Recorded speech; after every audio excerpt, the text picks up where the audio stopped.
Hi, Emily. Welcome to Gaming Tech Summit, the first ever, if you will. And how does it feel to be here and witnessing such an achievement? It feels good. This is home, and the turnout is positive, and it feels good to witness the first of its kind. And we're just looking forward to having it bigger and better.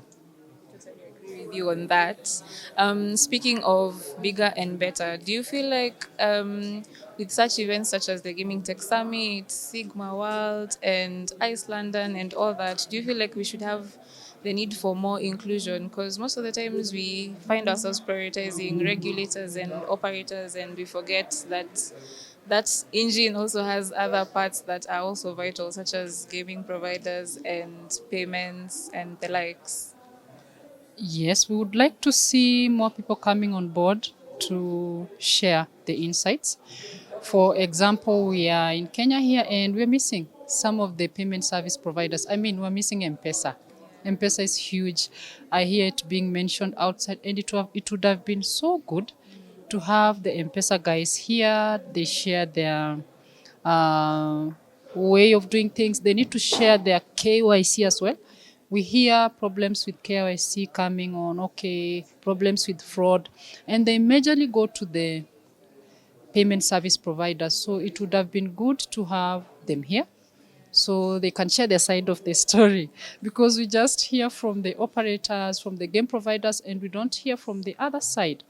So I would even like us to focus more on the players as well.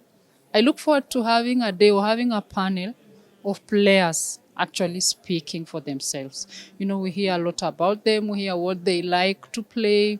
Sometimes we hear other side when it comes to regulation and when it comes to the taxes. You know, operators are always saying, oh, players are complaining, but we need to hear at least from the horse's mouth as well. Also, when you come to player addiction, I look forward to us sitting down and listening the stories from the people that are affected, which are the players as well. So we also need to look on affiliation. Affiliation is growing in Africa, and so many people are coming here, trying to say, okay, I'm looking for affiliators, and I wish I saw them here speaking.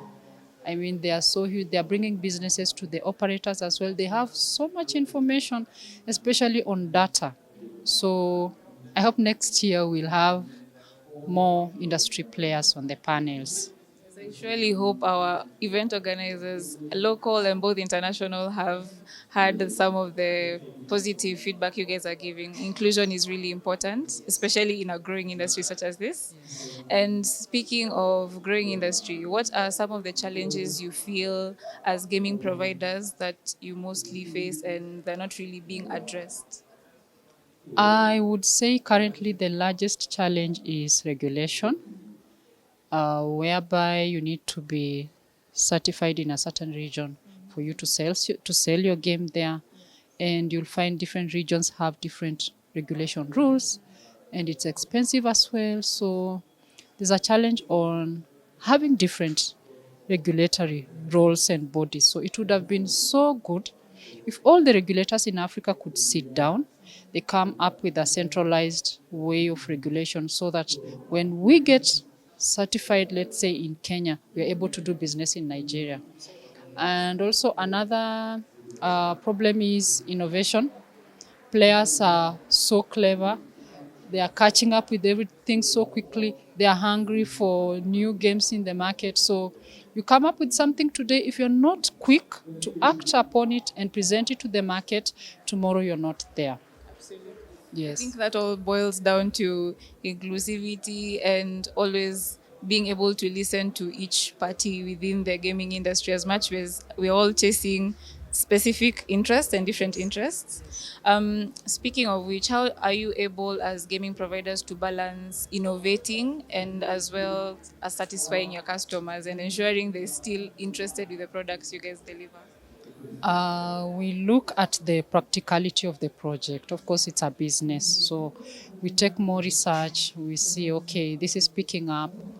Let's work on it. We get requests from operators telling us, okay, you have A, we'd like to have C and D, of course. We go back as a company, we sit down, we are like, okay, how much are we going to spend on this? What is the practicality of the project? Are there any commercial returns in it? So if we find there's value, then we work on it. But if we find there's something that is maybe risky to us, to the business also, and to the community as well, we pause on it. We don't just close on it, we pause until next time to revisit it. Absolutely insightful. It's always been, I always love seeing your videos whenever you get interviewed. You're always so insightful and you're always giving such positive feedback. And it was so lovely talking to you today. Thank you. Thank you, iGaming Africa. Thank you to your team. Thank you for being there in Africa and just, being the voice, being the microphone that we all need. Thank you.